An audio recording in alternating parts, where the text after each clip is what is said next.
Morning विद्यार्थी मित्रों, आज हम शब्दों और वाक्य का अभ्यास करेंगे। हमने पहले लिंग परिवर्तन का अभ्यास किया।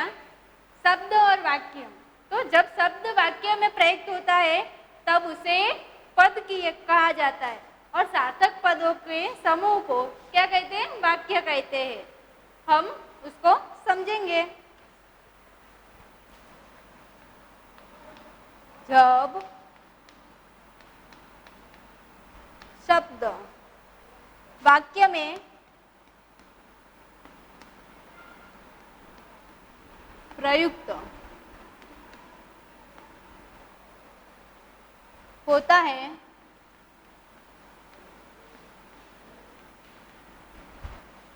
तब उसे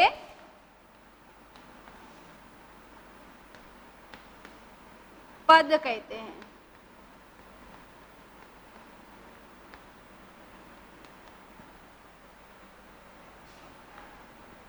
सार्थक पद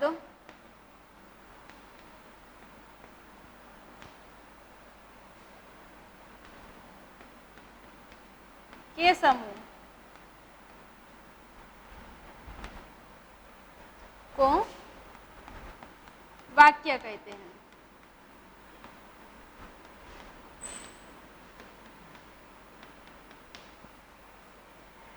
वाक्य कहते हैं जो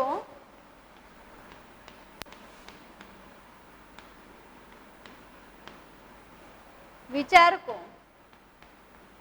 पूर्ण रूप से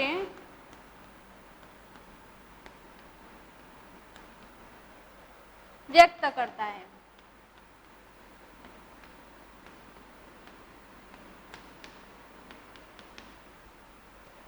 जब शब्द वाक्य में एक शब्द होता है उसे वाक्य में प्रयुक्त करते हैं तो उसे क्या कहते हैं? पद। सार्थक पदों के समूह को वाक्य कहते हैं जो विचार को पूर्ण रूप से व्यक्त करता है। तो हम अब ऐसे शब्दों को समझेंगे। यह शब्द क श सी, लेकिन यह शब्द का कोई अर्थ होता नहीं है तो हमें उसे अर्थपूर्ण बनाना है। तो शिक्षक, तो स से ना जवाब शिक्षक।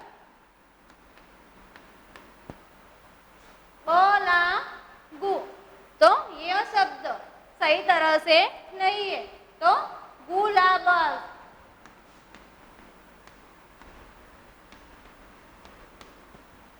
आगे र द ब, तो उसका बंदर।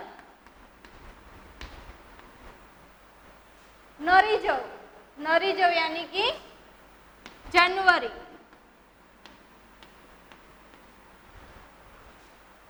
याडा की, तो क्या समझेंगे? तो कि डा की या।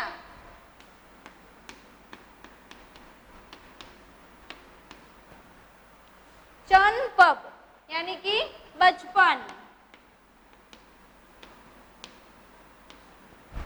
और रसरी यानी कि शरीर। अब ये सारे शब्द अर्थपूर्ण लगते हैं। शिक्षक यानी कि बच्चों को पढ़ाते हैं वह। गुलाब यानी कि एक फूल। बंदर तो एक पशु। जनवरी तो वर्ष का पहला मास। डाकिया यानी कि पत्र भेजने वाला एक जगह से दूसरी जगह वो। तो यह सब शब्दों के अब अर्थ होते हैं।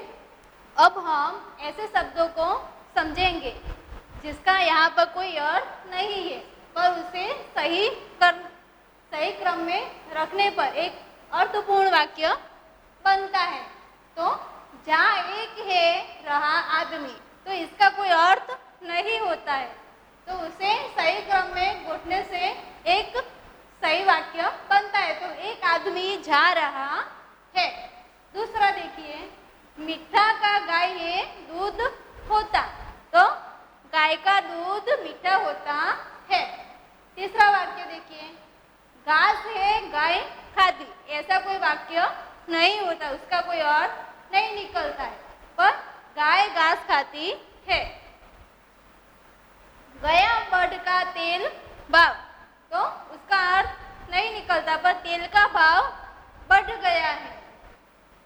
बदबू से आ पानी रही है, तो पानी से बदबू आ रही है। प्रथम में वह आया दौड़, तो इसका कोई अर्थ नहीं होता, पर वह दौड़ से प्रथम आया। बंदर पर है पेड़ एक, तो इसका कोई अर्थ नहीं निकलता है, पर पेड़ पर एक बंदर है। जवाब दिया ने क्या श्यामू, तो श्यामू ने क्या जवाब दिया? मंदिर है कि किनारे तालाब एक, तो तालाब के किनारे एक मंदिर है, ऐसा वाक्य बनता है।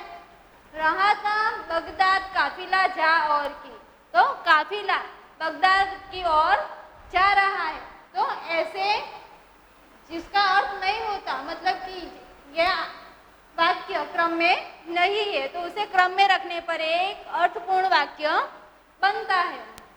तो अब हम आगे की वीडियो में आगे का टॉपिक समझेंगे। Thank you.